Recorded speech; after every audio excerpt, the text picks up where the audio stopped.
Ay, ay, ay, ay, ay, ay, ay.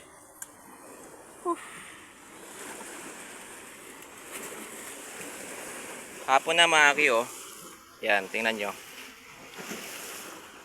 Wala nang init.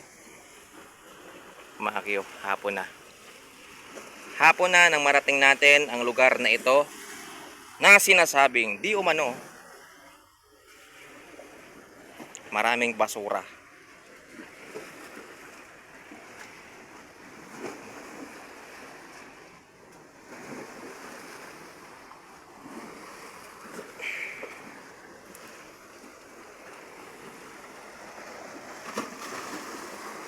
Uy, nagagalit na naman sa atin yung dagat, oh.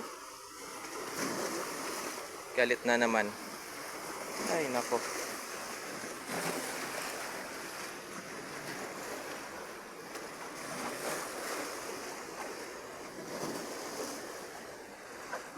Kawawa yung dun na part na ano, na jackstone. Dun banda sa may malapit sa tubig. Kasi ang papayat na nila, oh. Pero yung jackstone dito, guys, ayan, ang tataba pa. Walang trabaho tong dito eh. Walang trabaho. Dapat yan, pinapire out yan eh. Walang trabaho. Anong wala? Siyempre hindi pa dumating yung ano, yung malakas na alon. Kasi pag sobrang lakas na yung alon, guys, malaking tulong talaga yan, panangga. Aray, aray, aray, aray. Punta tayo dun sa may pinakadulo. Ingat lang tayo, guys. Parang tayong Spider-Man dito eh. Yan.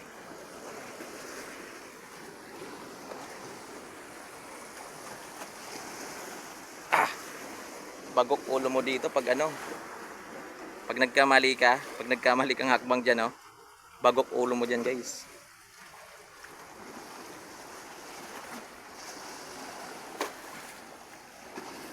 Whew, ganda dito. Wow, it's a beautiful place.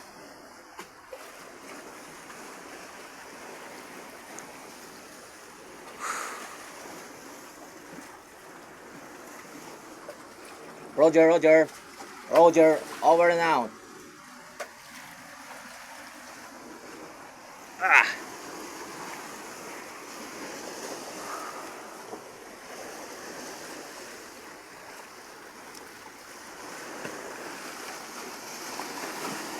Galit na naman yung dagat sa atin, oh. Andito na naman yung vlogger. Sabi, nagagalit na naman. Naku po.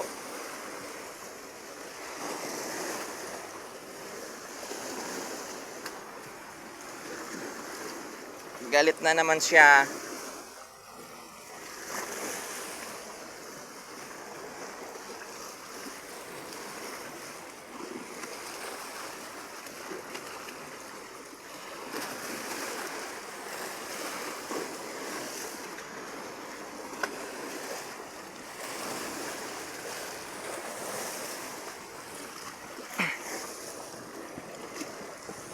Ito, merong kaaway dito malaki. Yun! Ay! Shit. Puntik na tayo dun, ah. Ganda dito, oh. Woo! Yan. Doon tayo galing kanina, oh. Yan sa may gulong. Diyan tayo galing kanina.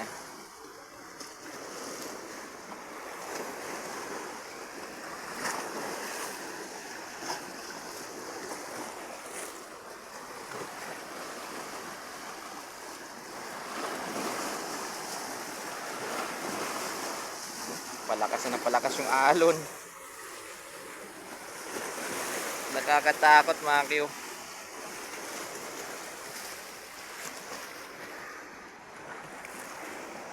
Merong bundok doon, oh. Yeah. Yung isa na yun, mga kiyo, ayan, oh. Yan, nakapunta na ako dyan eh. Sa may parting ano yan, Roa City. Yan, sa may Roa City po yan. Yan, parang ganito rin. Malapit din siya sa ano, may kalsada din po dyan. Ayan. Ah, hindi. Nasa, parang, di ba ito yung ano, ito yung tabing dagat. Parang nandun siya. Yan, pero sa part na ganito, merong restaurant. Bale, kailangan pang sumakay ng ng bangka para marating mo yung isla na yon. Maliit lang po, hindi naman yan masyadong malaki talaga. Parang katumbas po siya ng 5 basketball court, parang ganon. Di mas malaki pa yata.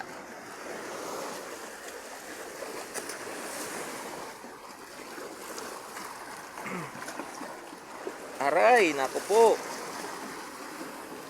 Nagagalit yung dagat sa atin.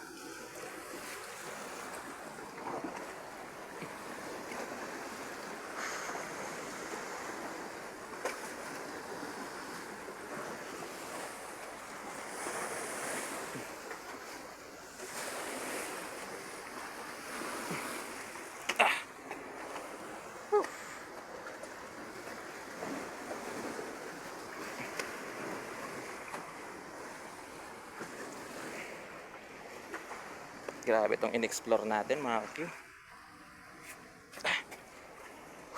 So ayan na mga Q, mga basura na naman tumambad sa atin. Yung samot-saring mga basura mga Q. Yan, mga tsinelas. Yan, kahit yung mga tali dito nila tinatapon. Yan. So ito magiging assignment na naman natin to guys. Excited rin akong pulutin to. Kahit sabihin hindi naman talaga sa akin tong basura na to guys.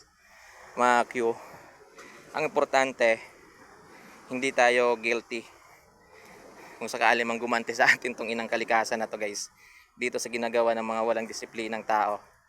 Natapon lang ng tapon ng kung ano-ano dito sa dagat. Grabe oh, hindi sila gumagamit ng ng isip.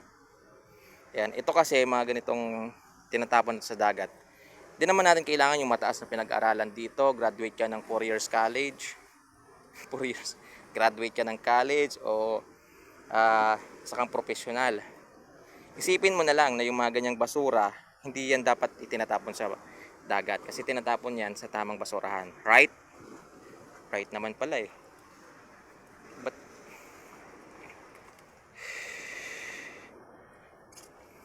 sasabihin nila, ikaw rin naman nagtatapon. Hindi pa ako nagtatapon, FYI lang po. Hindi pa ako nagtatapon ng basura sa dagat. Yun po yung pagkaalala ko. Hindi po ako nagtatapon. Mahirap lang po kami guys, pero yung basura namin ay tinatapon namin ng tama sa basurahan.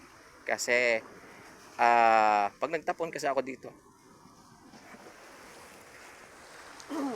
Ayun, wait lang guys, excuse me po. Kasi pag nagtapon kasi ako dito mga Q sa dagat na to, ayan, nagigilty po talaga ako. Kasi alam ko naman sa sarili kong mali na tinapon ko siya sa dagat kasi nga bawal. Tapos tinapon ko pa. O di ba parang niloloko mo rin yung sarili mo. Para ka ring tanga no. Para ka ring tanga noon. Di ba? Alam mong mali eh. Tapos ginawa mo pa. So ibig sabihin lang yan mga Q, marami pa rin pong tanga. Yan. Na alam nang bawal magtapon ng basura sa dagat, itinatapon pa rin yung kanilang mga basura. Naku po, very alarming yan. Mamamana yan ang mga anak ninyo guys. Yung ganyang attitude, yung ganyang pamamaraan. Mamanahin yan ng mga anak ninyo. Tapos yung mga anak ng anak ninyo, mamanahin din nila. And then yung anak ng anak nila ninyo at yung anak nila, mamanahin din nila. Mana-mana na talaga yan. Wala na talaga. Wala na talagang pag-asenso yung Pilipinas pag ganyan. Pamana-mana na eh. Kasi kung ano yung nakikita mo sa mga magulang mong ginagawa nila, ayun din yung gagawin mo. 'Di ba? Ang disiplina kasi magsisimula yan sa magulang. Alam nyo, kayong mga magulang kayo, disiplinahin nyo ng maayos yung mga anak ninyo. Alam nyong mali, sabihin nyo sa mga anak ninyo mali. Kung tama, sabihin nyo tama. 'Di ba? I-guide ninyo. Yan. Kung kayo ding mga magulang, walang disiplina, tapon lang kayo ng tapon ng mga kung ano-ano sa dagat, mamanahin po yan ng mga anak ninyo. Ako po ay naniniwala na kung ano po yung ginagawa ng mga bata, ay nakikita lang nila sa mga matatanda. Diba? Yun. Kasi ang sabi nila, ang disiplina ay magmumula sa loob ng bahay, hindi sa labas ng bahay. Right? Amen?